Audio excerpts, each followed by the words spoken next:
But welcome back, guys. We're at it again. Elevate with Alicia and Anna. Woo! And today I'm going to talk about attachment styles. I just made a post on Instagram about how I'm a believer, after working through so many of my own attachments, that your attachment style is a direct relation, a direct mirror to how you show up with God. Like, if you avoid connection with people and you don't know how to connect and you kind of run, that's most likely what you're doing with God.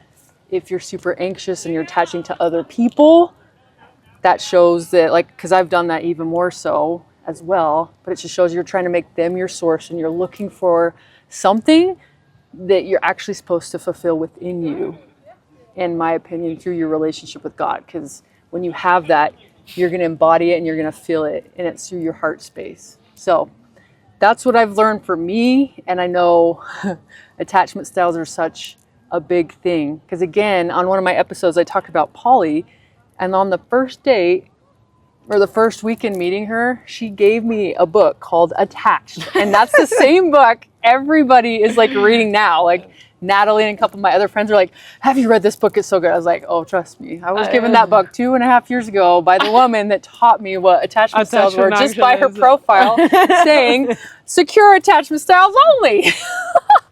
She said that. Well, it said it on her profile. And I was like, I'm secure, right? And so anyway, when she gave me that book, and it's funny because I realized that she'd recently gotten out of something where she was kind of attached to her a little bit, and the other one was super avoidant. And so I think you read the book too, but you see somebody that wrote in it, and that's her. That's all of her answers in there. I thought that was yours. No, that's hers. Because the scores wasn't matching what you told me, and I was like, that's Alicia? Oh yeah, no, that's her, because it was her book. That was funny. And I remember just thinking, I was like, huh, okay. Funny, yeah. Anyway, so she's the one that's like, I needed to know this, and now attachment styles are like all over the place. And when she was teaching me this quite a while ago, and it just came to me of like, holy cow, when I've finally done so much work to repair my relationship with God, now my attachment styles with other people are healthy. It's like, I've had a relationship with this one as she continues to do her work, where it's like so much intimacy that people want, and that's what I've started to get with God, and it's like, and it's so beautiful. And everybody think we're dating, but we actually just love each other so deeply, right? And it can be like an exchange that's so healthy of like, I don't feel like I need to obsess over something like that, and it's not even there. It's like so platonic of like, but I feel that connection so much deeper than anybody I've ever even been in a relationship where it was just toxic or sexual or physical or hiding or all the above. And I'm like, wow, if people understood what this feels like, they would stop just trying to run into a relationship. Or for all my single friends, just even like at church, I'm like, hey, why are we hanging our head? We have such an opportunity right now to keep doing our work, break chains in our family, and so we can just end certain things that are like, whether traditions or old thoughts or old patterns or old whatever, and especially with the attachment styles. So I believe it's such a big thing in this day and age, because I believe that people are truly disconnected from who they are and their source and that power. And now I truly understand the quote of why God gives us weakness, so that we try to go as far as we can in our weakness, and we realize, wow, actually through him, now I'm made strong. And we wouldn't know the difference of what his power is if we didn't experience some life without it. And then finally did the work to align our heart and our soul with him, and realize, oh my gosh, I thought I was giving up a small teddy bear, but the adversary is the one that's really trying to get you to believe that and believe all the lies. And I've seen that for myself. I was like, no, like ADHD and all these other titles, like those are freaking lies, and there's so much more underneath it. But to keep this on attachments. Can I say something that just came out? This is super blunt though. Okay.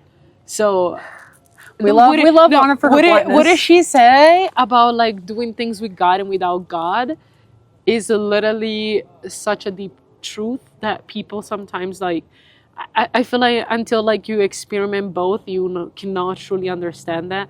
And with us, especially like experimenting such on a deep level, not just sexually, but like for me, even like Not even just reading about it. right.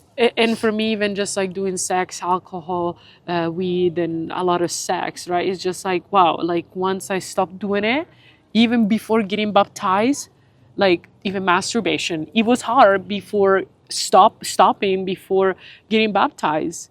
And now, well, I don't want you guys not knowing like how long I've been masturbating, but You can say as much as you want. We're being real here. but since like I've been baptized, like even my desire to like masturbate, like it's just like almost like went away. That I haven't even thought about it, and I'm gonna be closer to my period, and we all know what women feel doing that. But it's just like the power of the covenant that you create with God is really just a power, because it does actually help you protection. to protect you and help you through these like the days that you're weak. If you'll Like use it and trust it. if you use it and trust it fully, and you keep like building the relationship like step by step. Sorry, that just No, came that out was to my good. mind. I'm 'Cause glad I you was like, shared that. because People masturbation, don't want to talk right, about these things. masturbation is a taboo, especially for people at church. And I was like, man, it's hard. Like, you know, if you have to be chaste, like it's hard to like not have your sexual energy sometimes come out, because we are carnal people with that too. But Yeah. like, I was like, You learn high that there are five. powers to. I was like, high five, God, for like helping me through that. But once sorry. you experience the power, then you understand, wow. Yeah. Like, yeah, that was a desire, but wow, with So God's much. power, that is so possible to like contain yourself. So it just shows when there's so much addiction out there with people, whatever, porn, whatever you're supposed to say on social media, like, and so many other addictions, there's truly something else going underneath. Yeah. And it's if you can truly do the work to align with him, like this is deep work, because it's hard to break chains. It's hard because I've felt it and I've felt them fall off. Oh, yes. But it takes work. But I promise, whatever addiction or attachment or whatever you're dealing with or calling yourself or identity, like there is a message underneath it. And it is so possible if you will start to trust. And if you want to experience something higher, experience more peace and joy. If you don't, and you want to stay where you're at, and you don't want to get rid of your old self, then that's usually the cost, is you have to let go of your old patterns, your old ways to adapt new ones. And you have to have the faith to do it, because faith is going to require you action and trusting and taking shots that are uncomfortable. And most of the time, people that don't want to shoot is because they are afraid of what's the cost of obedience and surrender. But then most people don't realize that the cost of actually disobedient, it's higher Your than higher the cost self. of obedience. People want to access Right. the higher self, the peace, the joy in this, but they won't do what's required. They think that it's like you want to have your cake and eat it too.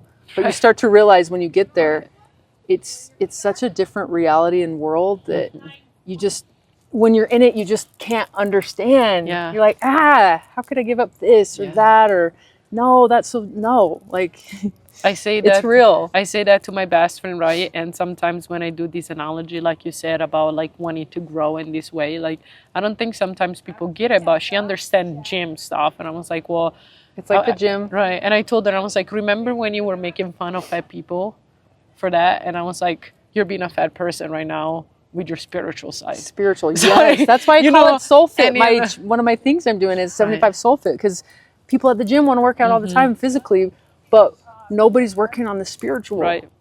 And it's like, where's the rest of you? Right. And It's like you got these muscles and there's where's the light? Yeah.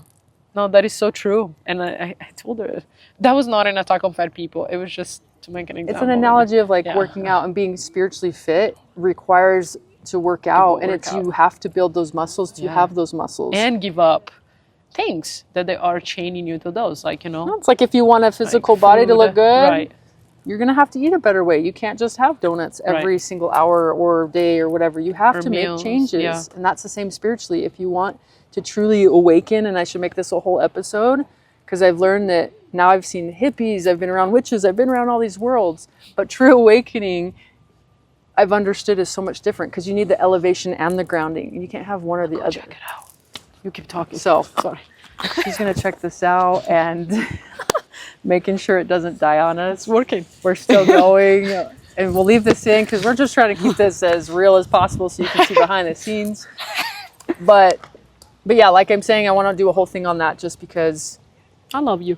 awakening is so real. And I love this girl. And it's so beautiful that as I started changing, she wanted to follow because it's truly more fun to do amazing work and just go somewhere with somebody, not just to be a lone wolf and say, hey, look at me, I stepped on everybody so I could have this title and this money. And no, that's not what it's about. It's about experiencing and growing and taking this time on earth to literally attach from everything and know God's your source and start to lead. Because another thing I'm going to talk about on a different episode as we segue into it is discernment. Because it's one of the biggest muscles right now that you could build as this world gets darker. And it will be so much more glorious and beautiful if you can build that. Because then you know what voice to listen to. Anyway, starting to get loud. Let's cut it right now because my phone almost might die. And so anyway, shoot your shot. If you want to keep elevating with us, tune in, watch the episodes. We're just trying to talk to the people that truly want to know what the work is, want to believe that there's something higher and something more possible, and believe that you can truly work through whatever it is that's holding you back. Because I know that because I've been breaking so many chains and barriers that I didn't even know was possible until I did it. So anyway, The chains. let's go. Talking about the chains, all the things, and we'll be back. We'll be back. We love you guys. Sorry that you know about my... We're getting vulnerable. So again, we're just doing it to teach, to help teach. It is what it is. And thanks for your vulnerability.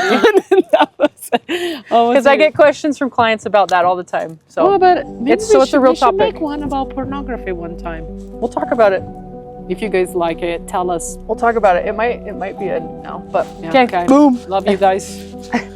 Anyway, Love you. you good? Yeah. Whew, made it. You better record that jump.